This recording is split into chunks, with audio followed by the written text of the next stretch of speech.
안녕하세요. 오늘도 사연살롱을 찾아주셔서 감사합니다. 저는 딸아이를 혼자 키우고 있는 돌싱 직장맘입니다. 결혼 생활은 11년 정도 했었는데 10년 넘게 같이 살았던 남편이 저랑 딸보다 자기 동생이 더 안쓰럽고 소중하다고 해서 미련 없이 갈라섰어요. 신우도 정말이지 구제불능인데 남편까지 뭐가 중요한지 모르고 한심하게 선을 넘으니 도저히 참을 수 없었거든요. 그리고 이혼한 지금도 제 선택에는 후회가 전혀 없는데 풀리지 않는 미스테리가 있어 사연을 보내게 되었는데요. 부디 제 사연을 끝까지 들어주시고 제 속이 뻥 하고 뚫릴 수 있는 조언들 부탁드려 봅니다. 저와 남편은 대학에서 만났어요. 남편이 저보다 한 살이 많았는데 같은 과 한 학번 위 선배였죠. 그리고 저는 술을 잘 못 마시는데요. 그에 반면 남편은 그 어린 20대 초반부터 주량이 남달랐었죠. 나중에 알고 보니 집안 전체가 술이라면 둘째라면 서러운 그런 집구석이더라고요. 그에 반면 저희 집은 아빠는 술을 한 잔도 못 드시고 엄마는 소주는 전혀 못 드시지만 맥주나 와인 정도는 드실 수 있었는데 그것도 한 잔이면 얼굴이 불타올라 당신이 창피하다면서 술을 잘 안 드십니다.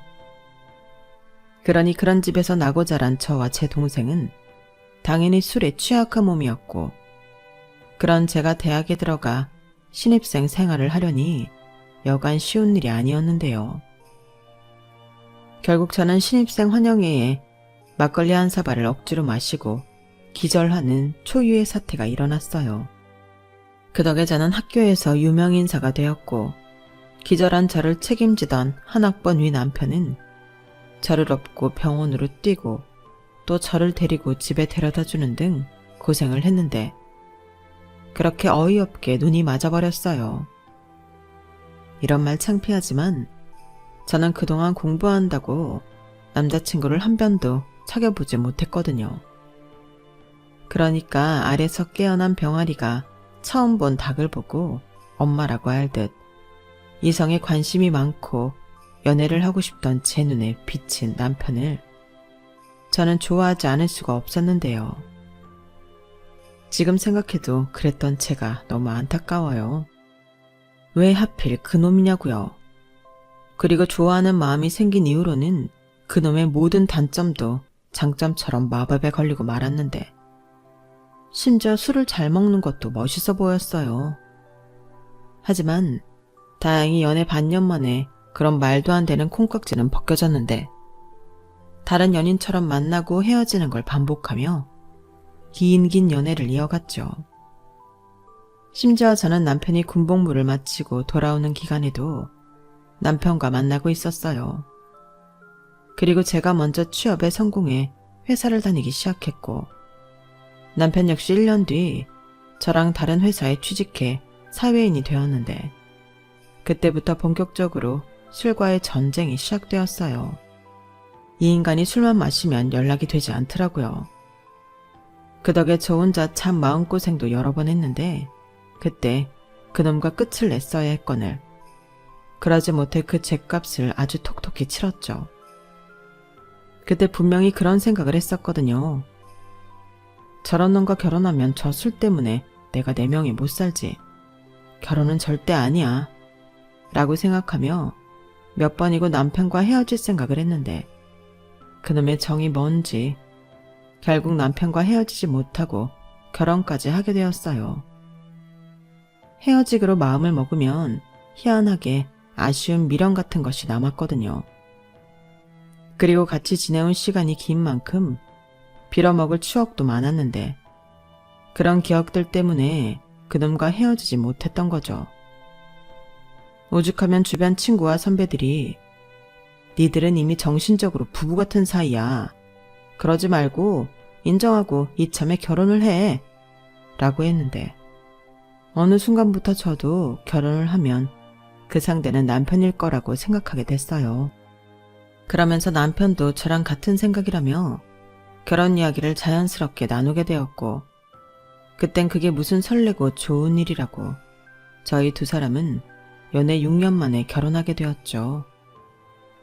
그때 남편과 똑같은 시댁 식구들 셋을 패키지로 받게 되었어요. 그게 저에겐 판도라의 상자 같은 거였어요. 절대 열어보면 안 되는데 그걸 굳이 열어서 그 더러운 꼴을 다 봤거든요. 정말이지 할 수만 있다면 당장 꽁꽁 싸매서 어디 아무도 모르는 곳에 던져버리고 싶었는데 제 손에 더러운 거 안 묻히겠다고 피한 것이 천치에 한이 되었어요. 일단 시댁 식구들을 다 모아놓고 보니 그나마 제 남편이 제일 정상적이었거든요.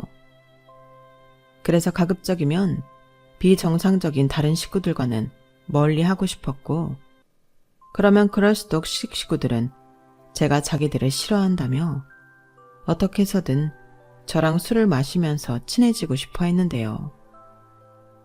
아, 여기서 한 가지 의문이 있는데 술을 좋아하는 사람들은 왜 술만 마시면 다 친해질 수 있다고 생각하는 걸까요? 저는 술을 마시든 아니든 싫은 사람은 싫은 사람일 뿐인데 시댁 식구들은 술을 마시면 원수도 친구가 될 수 있다고 생각하는 사람들이었어요. 그래서 술을 잘 못하는 저를 어떻게든 술을 먹이려고 했어요. 아우, 너는 이 좋은 걸 왜 못 마신다고 그러니? 자고로 술이란 먹을수록 는다. 어머니, 저는 술을 마시면 얼굴도 빨개지고 심장도 너무 빨리 뛰어서요. 그게 알코올을 분해하는 효소가 없는 사람들이 그렇다고 하는데. 어머, 누가 그런 말도 안 되는 소리를 했어. 술은 음식이야. 네가 마실 수 있다고 생각하면 마실 수 있고 또 자주 마시다 보면 느는 건데 괜히 네가 그런 생각으로 술은 안 마시려고 하니 몸도 그러는 것 같은 거지. 다 기분 탓이야. 나도 이 집에 시집 오기 전에는 술 한 모금도 못 마셨다? 네? 설마요. 설마는? 안 그래요, 여보? 네 시아버지한테 물어봐. 그래, 그건 네 시어머니 말이 맞다. 애들 외가가 좀 엄해서 여자들은 술을 못 마시게 했지. 근데 막상 마셔보니 말술이었어. 나랑 결혼하고 그걸 발견한 거지. 대박이지 않냐? 어머 여보, 새 식구 앞에서 그렇게 말하면 어떡해요? 얘가 날 뭘로 알겠어요? 뭘로 알긴 술 잘 마시는 시어머니로 알겠지. 난 강요하는 타입은 아니지만 이왕이면 며느리도 술을 잘 마셔서 같이 즐길 수 있었으면 좋겠다. 같이 마시고 어울리면 좋잖아. 금방 친해지고. 아버지, 그리고 엄마, 그만두래. 지영이가 싫다고 하잖아. 난 술 못 마시는 여자가 좋아. 그래서 지영이랑 결혼한 건데 왜 자꾸 지영이한테 술을 권해. 술 주지 마. 오빠, 너 진짜 웃긴다. 언제는 술 못 마시는 여자는 재미없다며. 순 뻥쟁이, 위선자. 그래, 실컷 욕해라. 너 같은 여자랑 결혼할까봐 너랑 반대인 지영이를 만났는데 네가 어쩔 건데? 너 진짜 계속 그렇게 살면 평생 혼자 늙는다. 뭐야? 오빠 너? 무서운 소리 할래? 내가 왜 혼자 늙어? 이렇게 인물이 출중한데. 나는 젊어서는 끝장나게 화려하게 놀다가 나이 40 되면 돈 많은 늙은 남자한테 평생 예쁨 받으면서 그 남자 돈으로 호의호식하면서 살 거야. 여러분, 저희 신우이의 정신 상태를 어떻게 생각하시나요? 저는 저게 농담인 줄 알았어요. 하지만 제가 결혼하고 쭉 겪어본 신우는 정말 저런 사람이더라고요. 백조인 주제에 갖고 싶은 것도 많고 하고 싶은 것도 많아서 부모 등에 빨대를 꽂고 등골을 쭉쭉 빨아먹었는데 거기에 잊을만 하면 술 먹고 사고 쳐서 깽값 물어주게 만드는 그런 골칫덩어리였죠. 그리고 저 골칫덩어리가 돌고 돌아 제 몫이 될 줄은 그때는 꿈에도 몰랐는데요. 애당초 시부모님부터가 문제긴 했어요. 저희 시부모님은 술을 먹고 치는 사고는 어쩔 수 없는 자연재해 같은 걸로 생각하셨거든요. 그러니까 한마디로 술 먹고 하는 행동은 모든 용납이 되는 그런 사람들이었는데 그러니 시댁은 술 때문에 사건 사고가 끊이지 않았어요. 우선 시아버님으로 말하자면 술 먹고 취해서 길바닥에 주무시다 위험했던 적도 많았는데 경찰들이 친히 집까지 데려다 서비스를 매번 받으시니 동네에서 유명하지 않을 수가 없었고 거기에 시어머니 역시 만만치 않은 사람이었는데 시집 오기 전에는 술 한 모금도 못 드셨다는 분이 그렇게 술만 드셨다고 하면 노래방을 가셔서는 그렇게 젊은 남자들을 꼬시려 했다는군요. 그래서 그 일로 시아버님과 이혼 직전까지 가는 등 크고 작은 일이 참 여러 번 있었는데 저희 친정에서는 하나라도 일어나기 힘든 일이 이 집 구석엔 심심찮게 왕왕 터져 현기증이 날 지경이었어요. 그리고 제가 제일 혐오하고 싫어하는 신우는 부모님의 나쁜 점을 골고루 닮은 졸작 중에 졸작이었는데요. 거기에 한술 더 떠서 술만 취하면 객기가 발동하는 건지 남녀노소를 가리지 않고 시비를 걸었어요. 그러니 남자를 만났다고 해도 그 남자가 일주일도 되지 않아 도망을 갔는데 당연하죠. 어떤 제정신인 남자가 그 꼴을 보겠어요. 물론 그것까지 사랑해줄 수 있는 찐사랑을 만났다면 다행인데 애석하게도 신우한테 그런 복은 없었거든요. 그래도 신우가 자기 입으로 떠드는 만큼 생긴 건 참 예쁘장하게 생겼는데 그래서 얼굴 보고 접근했던 남자들이 꽤 있었어요. 하지만 홀딱 깨는 신우의 주사에 다들 약속이라도 한 듯 기겁을 하며 주랭랑을 쳤는데 그렇다 보니 신우는 30을 훌쩍 넘기고도 시집은커녕 제대로 된 연애도 하지 못했죠. 거기에 직업도 없는 백조신세였으니 시부모님, 특히 시어머니의 걱정이 많으셨어요. 그래서 당신의 인맥을 총동원해 어렵사리 신우를 취직시킨 적도 2번 있었다고 들었는데 그때도 그놈의 술 때문에 제대로 다닌 적이 없다고 하더라고요. 그럼 그 문제의 술을 끊어야 할 텐데 술을 너무 사랑하는 신우와 술에 관대한 시부모님은 그럴 마음이 없었고 시어머니는 당신 잘못은 이해하지 못한 채 그저 자기 마음처럼 되지 않는 신우를 애물단지 취급을 하더군요. 오죽하면 시어머니가 저에게 당신의 소원은 통일이 아니고 자기 딸이 시집을 가서 당신 집에서 나가는 거라고 하셨는데 끝내 그 소원을 이루지는 못하셨어요. 시어머니가 57세 나이로 위암 판정을 받고 5개월 만에 돌아가셨거든요. 그리고 암의 원인 역시 술을 빼놓을 수 없었는데요. 그래서인지 술 좋아하는 다른 가족들이 충격을 많이 받은 듯 했어요. 특히 시아버님이 그러셨는데 시어머니의 장례가 끝난 날 당신은 술을 끊겠다는 걸 가족들 앞에서 파격적인 선언을 하시더라고요. 하지만 그 선언도 3일을 넘기지 못했는데 당시도 민망하셨는지 서서히 줄여나가겠다고 말을 바꾸셨는데 솔직히 그건 저에게 별로 중요한 일이 아니라 별 감흥이 없었는데 문제는 그 이후였어요. 시아버님이 다 큰 딸과 단둘이 사는 게 힘드셨는지 큰아버님이 계신 고향으로 내려가겠다고 하셨는데요. 그럼 자기 손으로 하나도 할 줄 아는 게 없는 신우는 어떻게 하라는 건지 골치가 아팠어요. 그런데 시아버님은 마치 그건 내 문제가 아니라는 듯 5년 후엔 남은 여생은 고향 땅에서 편하게 보내시겠다며 은퇴 준비와 주변 정리를 하겠다고 하셨는데 펄쩍 뛰기는 신우 역시 마찬가지였죠. 자기는 어떡하냐고 방방 뛰더라고요. 아빠는 어쩐 사람이 그렇게 무책임해?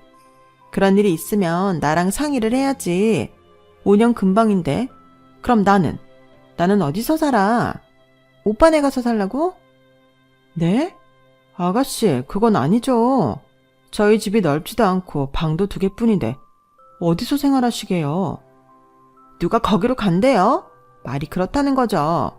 나도 거기 가기 싫어요. 애 있는 집은 딱 질색이란 말이에요. 소정이 걔는 아무리 조카라서 예쁘게 봐주려고 해도 찡찡거리고 시끄럽고 진짜 별로거든요.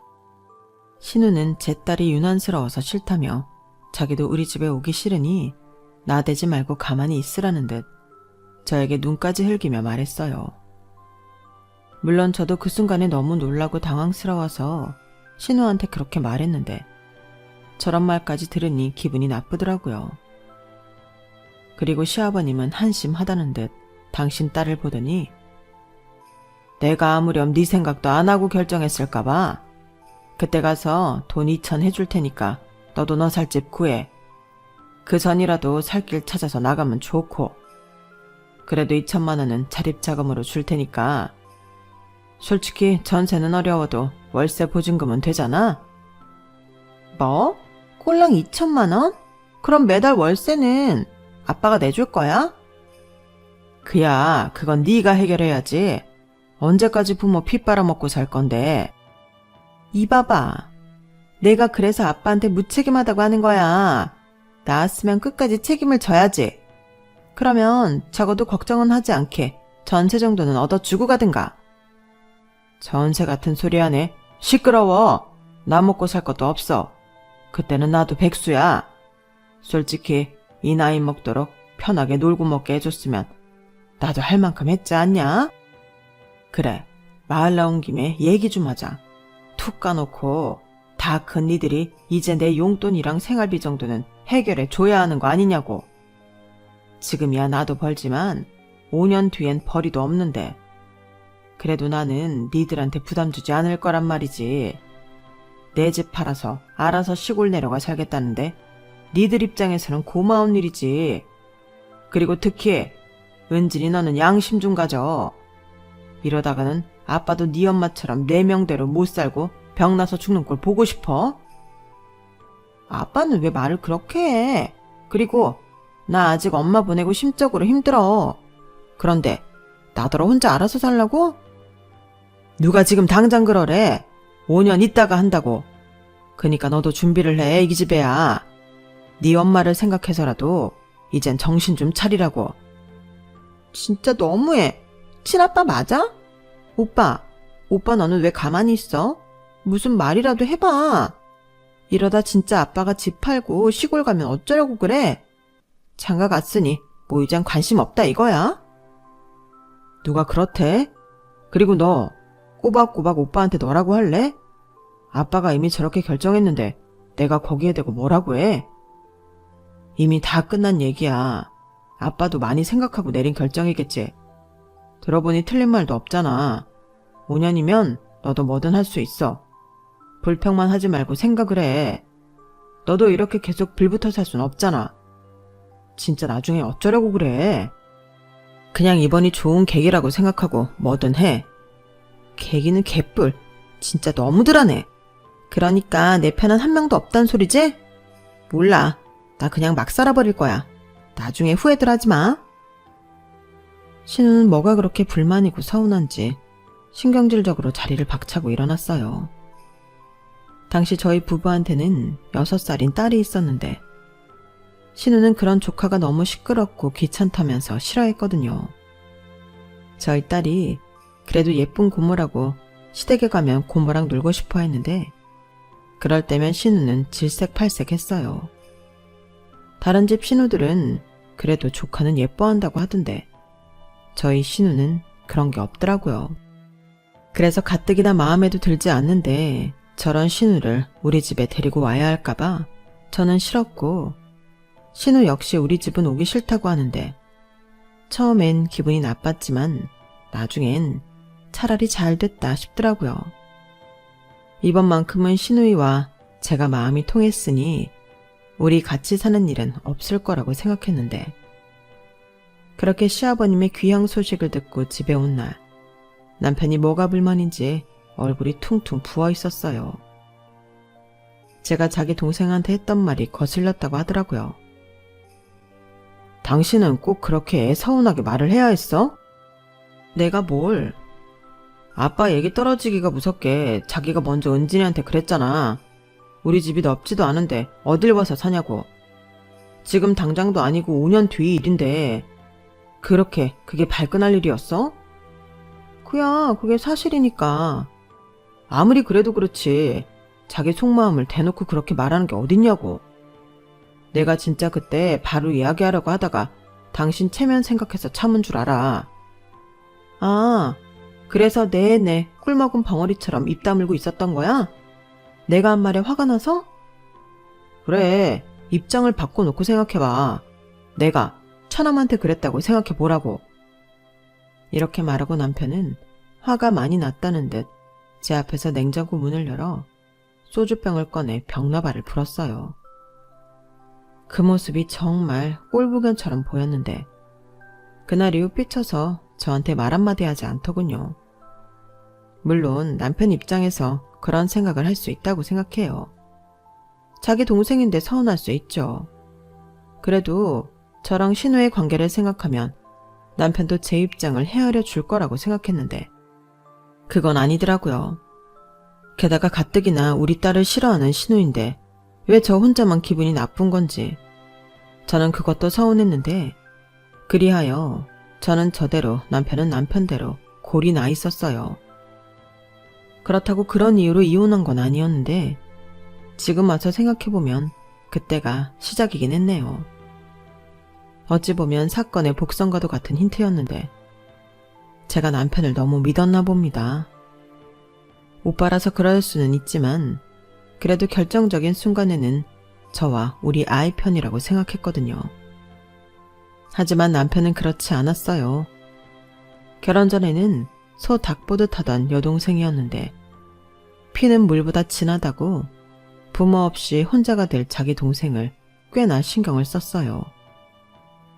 저 몰래 용돈도 챙겨주고 먹고 싶다는 것도 따로 만나 사주고 어떤 날은 저 몰래 카드값을 갚아주다 걸렸는데 제가 남편 명의로 붓고 있던 적금을 깼더라고요. 그땐 저도 너무 화가 나서 딸아이 데리고 친정에 가 있었어요. 못 살겠다고 이혼하겠다고 했죠. 그러자 남편은 친정에 와서 그 신용카드가 신우 명의의 카드가 아닌 타인 명의의 카드라 안 갚아줄 수 없었다고 저에게 빌면서 말했는데요. 그때도 정작 사고친 신우는 저에게 미안하다는 말 한마디가 없었어요.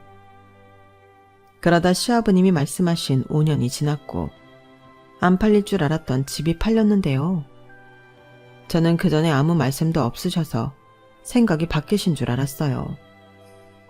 하지만 시아버님의 생각은 바뀌지 않았고 오히려 당신 혼자 귀향 준비도 열심히 해오신 것 같았는데 문제는 신우였어요. 신우는 5년이라는 시간이 있었음에도 아무런 준비도 하지 않고 있었거든요. 그런데 막상 진짜 집이 팔리고 시아버님이 돈 2천만 원을 현금으로 주자 어쩐지 목돈에 신이 난 듯 보였는데 그렇게 시아버님은 아무 미련도 없다는 듯 집 판 돈과 당신 퇴직금을 가지고 고향으로 가버리셨어요.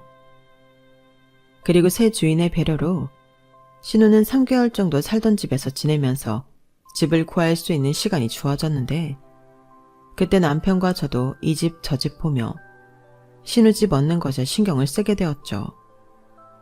그래도 내 집에 오는 게 아니니 저는 최대한 멀리 떨어진 동네에 신우 집을 구하고 싶었어요.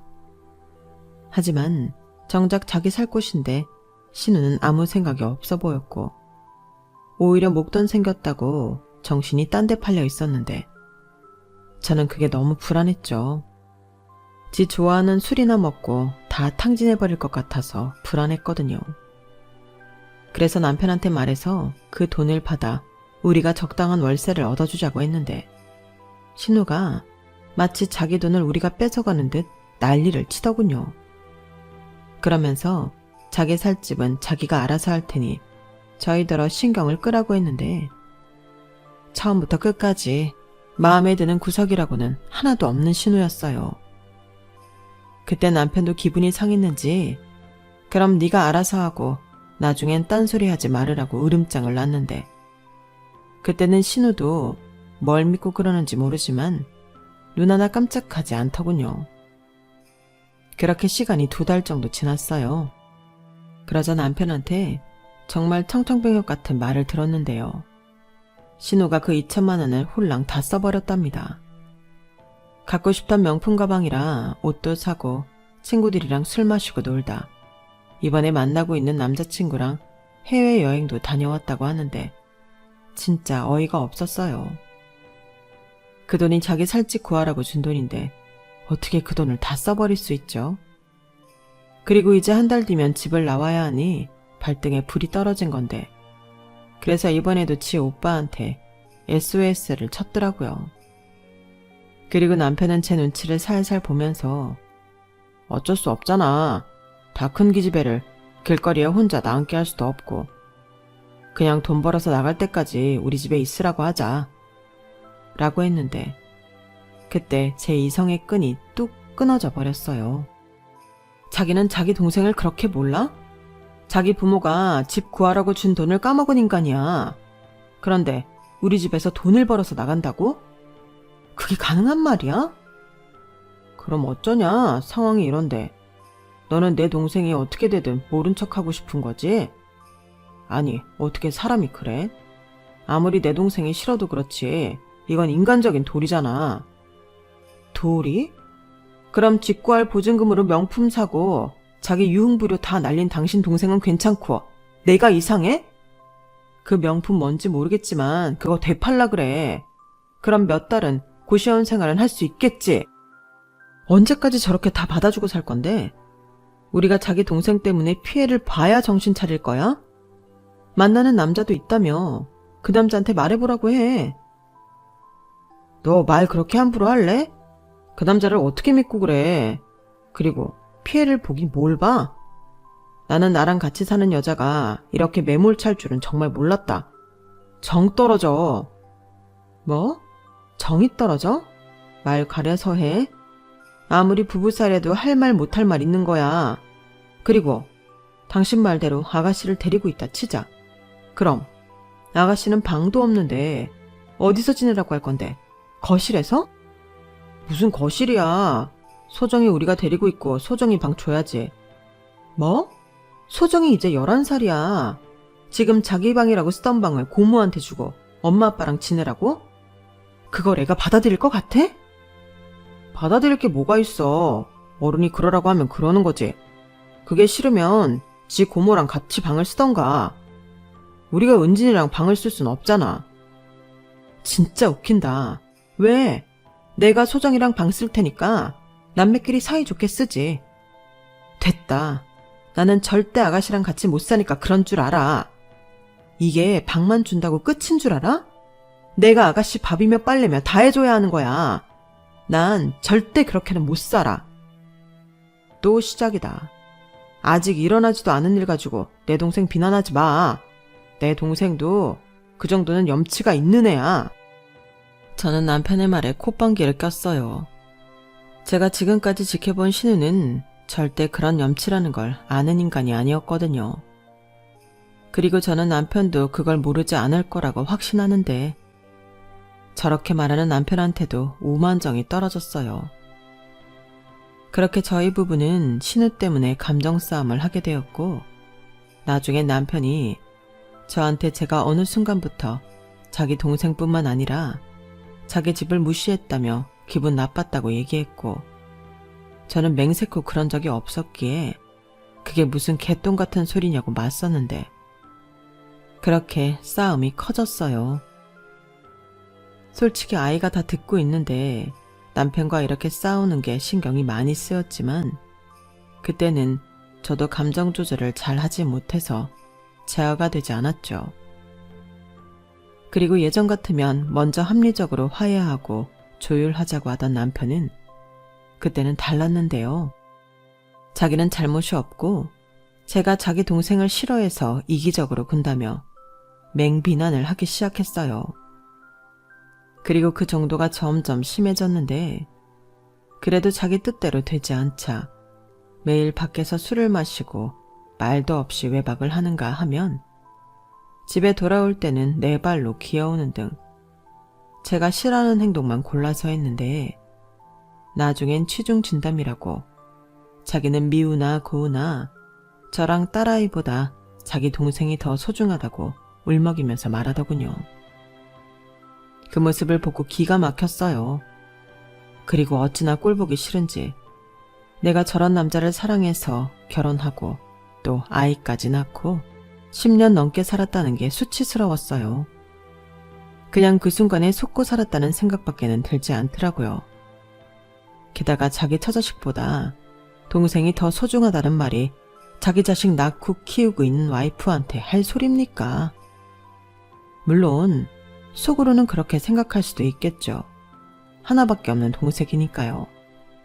하지만 자식보다 자기 동생이 더 중요하다는, 그렇게 대놓고 말하는 남편에게 저는 실망했고, 그 말에 상처 입은 저는 아이를 데리고 친정으로 들어갔는데요. 며칠이 지나도 남편은 빌러오르지 않았어요. 빈다고 용서할 생각도 없었지만 남편이 사과도 하지 않는다는 것이 저에겐 점점 더 큰 상처로 다가오더라고요. 10년이면 강산도 변할 만큼 오랜 시간인데 그런 긴 시간을 한 입을 덮고 우리 집 가장이라고 생각하던 남자가 우릴 그 정도밖에 생각하지 않았다는 게 용납되지 않았어요. 그럼 우리 사이에 태어난 딸아이는 뭐가 되냐고요. 그래서 저는 이혼하기로 결심을 했고 친정 부모님에게 말씀을 드렸는데 처음엔 신우 때문에 그런 거면 다시 생각해 보라시며 당신들 노후 자금이라도 보증금으로 빌려주시겠다고 하는데 왜 저희 부모님이 문제의 신우 때문에 노후 자금까지 손을 대야 하는 건지 화가 났어요. 그리고 이런 과정에서 저희 딸은 엄마, 그냥 아빠랑 이혼해.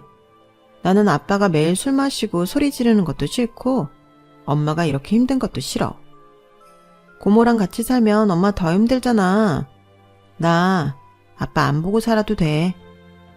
라고 하는데 고맙다기보다 미안했어요. 아직 어린 나이인데 저런 생각을 하게 했다니 부모로서 너무 미안하더라고요. 그리고 아이 교육이나 환경을 생각해서라도 이 문제는 빨리 끝내는 게 맞다고 생각했는데요. 제가 남편한테 이혼 통보를 하자 남편은 처음에 자기가 왜 이혼하냐고 큰 소리를 내더니 이윽고 그러자고 하더군요. 그래, 나도 너 같은 매몰찬 여자랑은 더는 살기 싫다. 아주 걸핏하면 친정 가는데 나는 뭐 그럴 때마다 빌려갈 줄 알았어? 그러니까 나를 무시하고 내 가족을 무시했지. 야, 됐다. 이혼해. 근데 이혼 사연은 없어. 내가 뭐 바람을 피웠냐, 도박을 했냐? 그러니까 위자료는 꿈도 꾸지 말고 우리 사는 집 팔아서 반 나누자. 차라리 잘 됐어.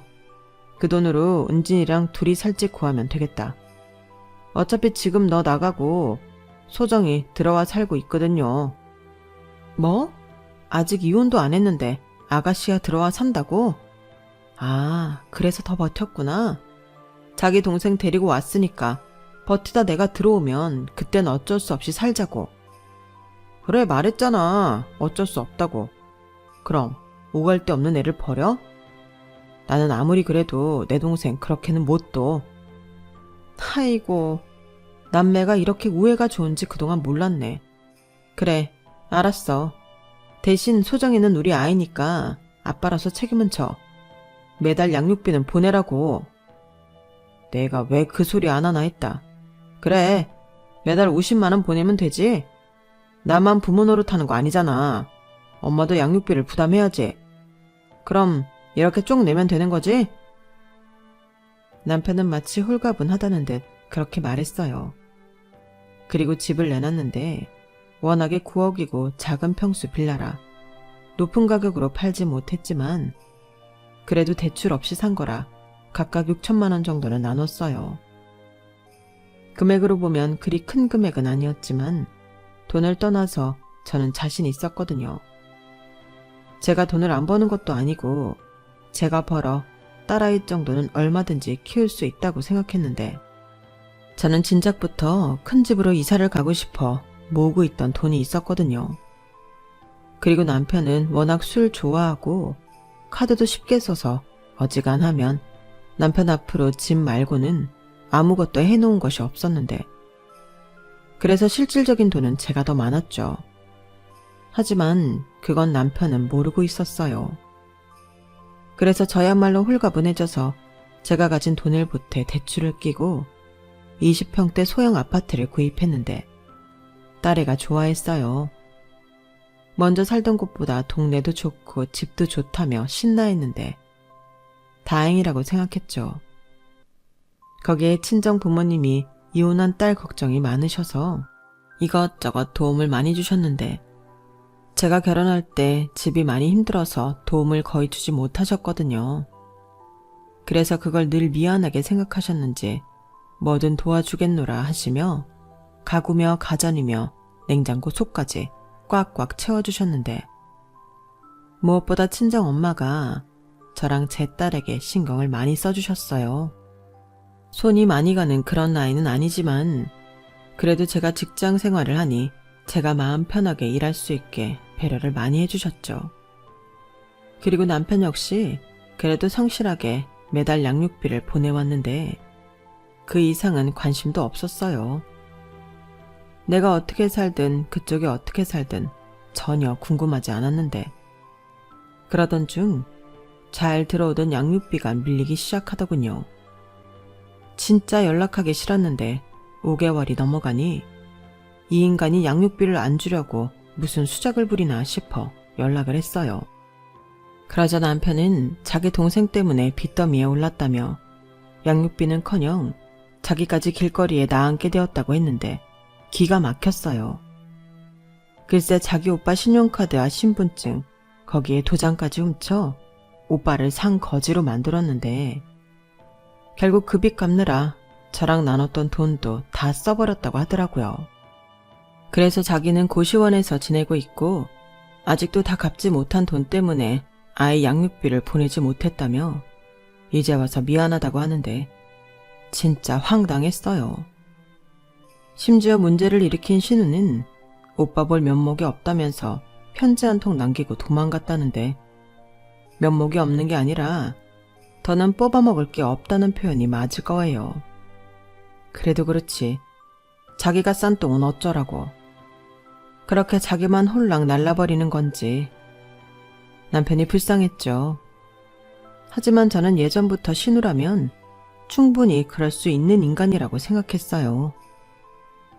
하지만 자기 동생을 믿었던 남편은 꽤나 큰 충격을 받은 듯 했고 제가 먼저 연락한 것이 반가웠는지 계속 만나자고 보챘는데 저는 양육비 필요 없다고 했네요. 괜히 이렇게 다시 남편과 엮이느니 그깟 양육비 안 받겠다 싶었죠. 사실 남편과 헤어지고 전엔 이래저래 좋은 소식이 많았거든요. 승진해서 연봉도 올랐고 대출이 있는 집이지만 집값도 계속 올라 한 5년 정도 살고 난 뒤에는 30평대 아파트도 노려볼 생각인데 우리나라가 좋은 게 한부모 가족 지원이나 혜택도 꽤 많더라고요. 그래서 이젠 진짜로 남편 같은 건 필요 없게 되었는데 그런 남편은 제가 몹시도 필요해 보이더군요. 우선은 술 좋아하는 그 인간이 돈 관리를 못한다는 것도 문제였을 거예요. 그전에는 그래도 시어머님이 관리하셔서 모으진 못해도 구멍 날 일은 없었는데 저랑 헤어지고 돈 관리를 허술하게 했으니 자기 동생한테 그렇게 털려버린 거죠. 솔직히 안 봐도 비디오였어요. 그렇다고 아직 연금 생활도 못하시는 시아버님에게 손을 내밀 수도 없을 테니 그냥 자기가 벌어서 동생이 싼 똥을 치울 수밖에 없을 텐데 이제 와서 그걸 같이 할 마음이 제가 있겠어요? 그래서 냉큼 양육비 안 줘도 되니 화이팅 하라고 했습니다. 처자식보다 중요한 동생이 친 사고이니 오빠가 기꺼이 해결해야 하잖아요. 대신 나는 딸아이 잘 키워서 보란듯이 잘 살겠다고 했는데 남편이 아무 말도 하지 못했어요. 저는 남편이 제 딸과 아파트에 사는 걸 모를 줄 알았는데 어떻게 알았는지 알고 있더라고요. 그래서 내심 동정심을 유발해 제 아파트에 들어와 살려고 했는 모양인데 어림도 없죠. 제가 그걸 왜 용납하나요? 그렇게 철벽을 치니 남편도 자존심에 포기하는 눈치였고 그렇게 저랑 남편은 완전히 쫑이 났어요. 남편은 뒤늦게 자기 결정을 후회한다고 했는데 그 말도 듣기 싫더라고요. 남편 말이 헤어지고 나니 자기 가족은 동생이 아니라 정말 저랑 딸아이였다는 걸 알게 되었다나요? 하지만 저는 아직도 의문입니다. 저도 동생이 있지만 언제나 남편과 아이가 우선이었거든요. 그리고 종종 남자들이 결혼을 하면 자기 식구들만 그렇게 챙긴다고 하는데 저는 왜 그러는 건지 모르겠어요. 그건 지금도 마찬가지인데 저렇게 후회할 거면서 왜 가장 소중한 배우자에게 상처를 주는 걸까요? 늘 가까이 있어서 소중함을 몰랐다. 뭐 그런 건가요? 저는 설령 그렇다고 해도 이젠 남편과 다시 잘해볼 마음이 없네요.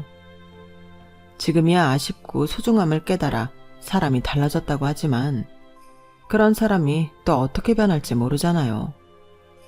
그리고 신우가 또 어떤 사고를 쳐서 저를 또 곤란하게 할지도 모르고요. 저는 지금 이 순간에도 신우는 사고를 치고 있다고 생각하거든요. 그 사고를 그만 치려면 어쩌면 옛날 신우 말처럼 나이 많고 돈 많은 늙은 남자를 만나 그 남자가 모든 걸 돈으로 커버해줘야 가능하다고 생각하는데 그 늙은 남자는 무슨 죄예요? 저는 그래서 이 꼴 저 꼴 안 보고 사는 지금이 가장 행복합니다. 무엇보다 딸아이가 둘이 사는 지금의 환경에 만족하는 것 같아 제일 뿌듯하거든요. 그리고 할 수 있는 한 최선을 다해 아빠 몫까지 많은 걸 해내고 싶은 마음인데 그래서 앞으로는 더 열심히 바쁘게 살아갈 생각입니다. 이젠 양육비 50만 원도 안 들어오니 제가 더 열심히 일해야죠. 그리고 그 정도는 충분히 할 수 있을 거라는 자신감이 있는데 부디 제가 지치지 않고 딸아이와 행복하게 살 수 있었으면 좋겠어요. 이상 제 사연은 여기까지입니다. 이제 남자라면 지긋지긋해요. 술 문제도 그렇고 저렇게 자기 식구만 싸고 돌면서 정작 진짜 잘해줘야 하는 사람한테 상처나 주는 하등한 존재는 이제 사절이거든요.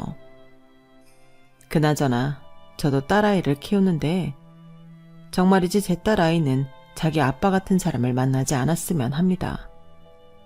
술 못 마시는 외동이면 괜찮을까요? 농담이고요. 하도 남편한테 대어서 그런지 그런 남자랑 반대인 사람을 생각해 봤어요.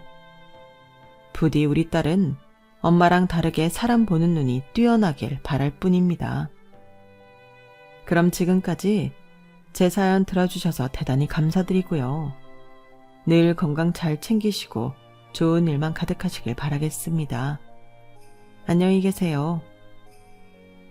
여러분, 사연 댓글에 응원과 현명한 조언 부탁드려요. 좋아요와 구독은 저에게 큰 힘이 됩니다. 오늘도 좋은 일 가득하세요.